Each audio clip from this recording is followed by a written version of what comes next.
Okay, so as I mentioned in class, the whole process of screen capturing Ableton with the audio from Ableton is slightly convoluted on a Mac. But no worries, it's a good time to show you a handy piece of software which is called Soundflower. So if you just Google Soundflower, and if you scroll down, you'll see the GitHub page, and it should be Matt Engel's page. If you click on this Git, and note there's a new version that just came out. What? Released this 19th? That's not possible.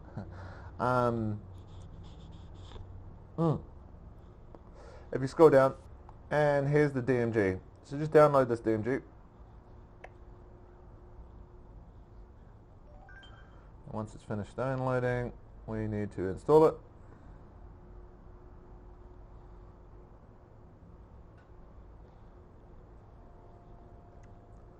And double click on the Soundflower package. Now, the security thing will come up, cannot be opened because it's from an unidentified developer. So the way we get around that is just go to our Apple symbol, system preferences, and then if we go to security and privacy, there's the open anyway button here. So this is in the security and privacy, and then general tab, open anyway. Then we can continue on with our installation. Blah, blah, blah.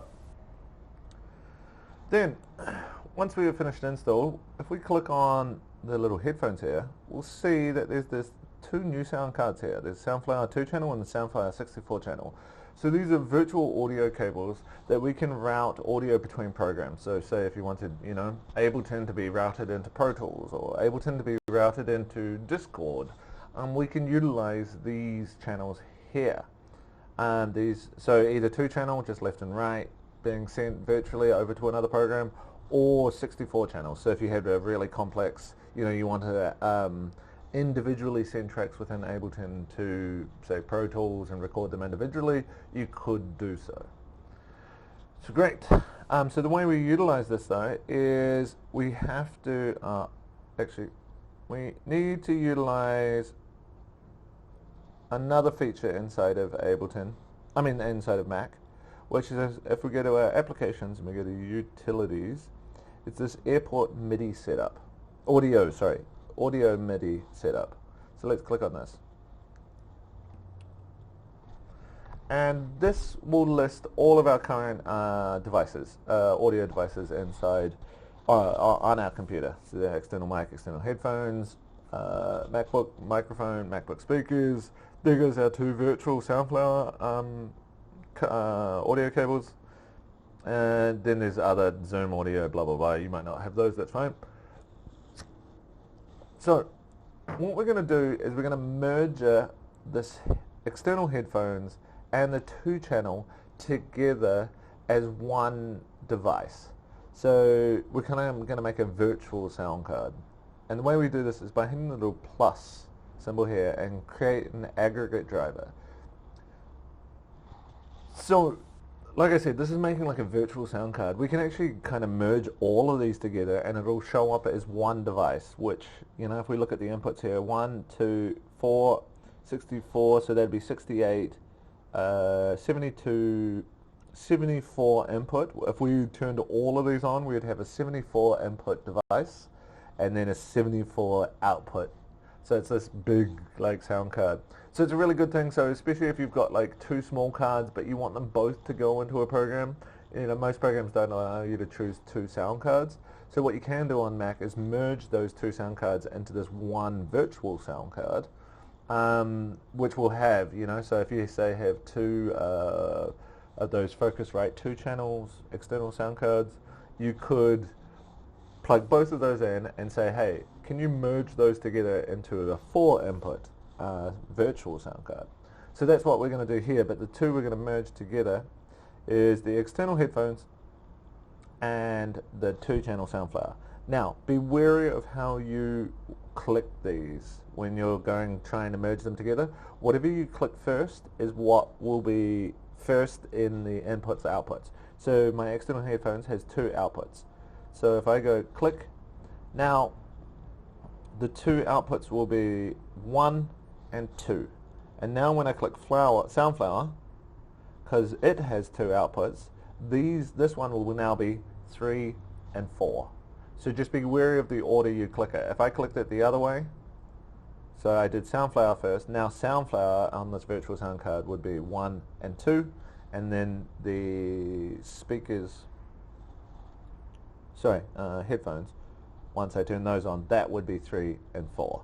So I'm just going to flip it the other way. I want my headphones to be 1 and 2, and then I want Soundflower to be 3 and 4. So great, we are good to go. Maybe I'll just quickly rename this. I'll call it headphones plus Soundflower. And great, so that is ready and set up. So we can see here in this here, we've merged these two together. External headphones, Soundflower. It has 2 inputs, which is actually coming from the Soundflower, and then 4 outputs. So the green ones being external headphones and the blue ones being Soundflower. So there we go. Great. So we can close that now. And if we go over to Ableton, we're going to have to restart Ableton because it doesn't, because we just randomly made this virtual sound card out of nowhere, it won't know that it exists, and we just need to reopen Ableton.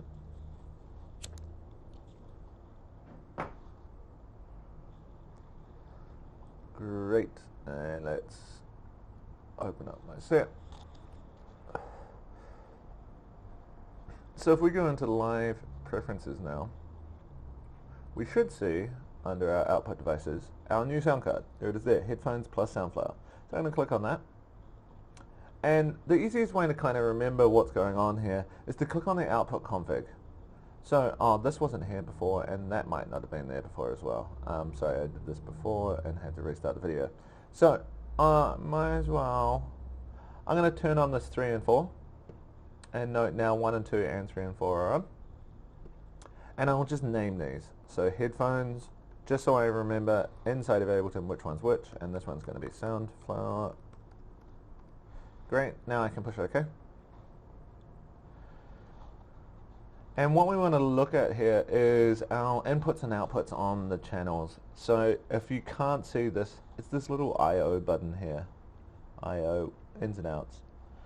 And if we look in the master now, we can see our 1, 2 is headphones, 3, 4 is Soundflower. So the best way probably to approach this is by clicking and creating a new track. So I'm going to go Command T, create a new track, and I'll just rename this and rename it to Capture. So let's go to its routing here, and the output to is obviously going to be output to the capture. So I need to go to the external outputs of this virtual sound card, and instead of headphones I want it to go to Soundflower. So I'm going to click Soundflower. So this track will now output not to the master, it's going to output to the Soundflower. That means we want the audio from what we want this track to listen to is our master. So this particular track will listen to our master, this track here, so everything that's playing through our master, it will listen to that and then output it through the Soundflower. Now the last thing we need to do, if we put, oh Jesus, that's loud, let me turn down. So we can see it coming in, but notice it's not metering, and it's because we need to arm this. But you might be, maybe in your performance you might be doing some MIDI solo, or maybe you're recording your vocals or doing something. So the easiest way is, it's always going to be listening anyway, so might as well just turn the monitoring to always on. So let's just go in. So that way we can turn that off, and now it's always listening to its input, which is the master track, and it will always output it to the capture. So when we push play now, we'll see metering. So great, this track is listening to our master and then sending it out to Soundflower. So now we are ready to capture, do our performance, whatever that happens to be. And this particular track I was working on, it was actually a recording I did with a drummer, but either way, we'll see what's going on here. Let's open up QuickTime now. We can cancel that because we don't want to do that. We want to go new, screen recording.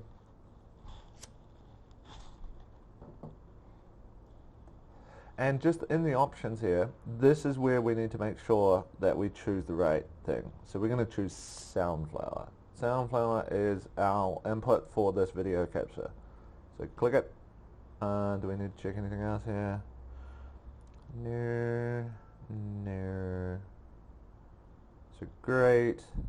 So record entire screen, make sure that's there, and now I'm going to hit record. The way we know we're recording is this new icon up here has showed up. If you click this, this will stop our recording. So let's just keep it going for now. We can push play. Do whatever we need to do. We'll do our performance, but that'll do for now. And now I'm going to hit stop. And I'm not sure if you'll be able to hear this in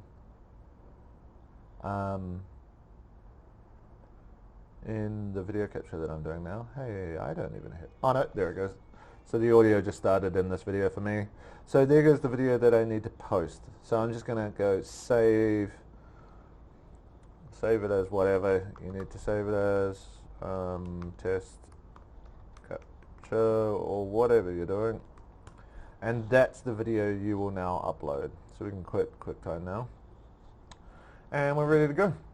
So you can delete that track afterwards. Maybe leave it there for later on. I don't know. Oh yeah, well you will need it for your final performance as well, so you might as well leave it there. I'll just hit save.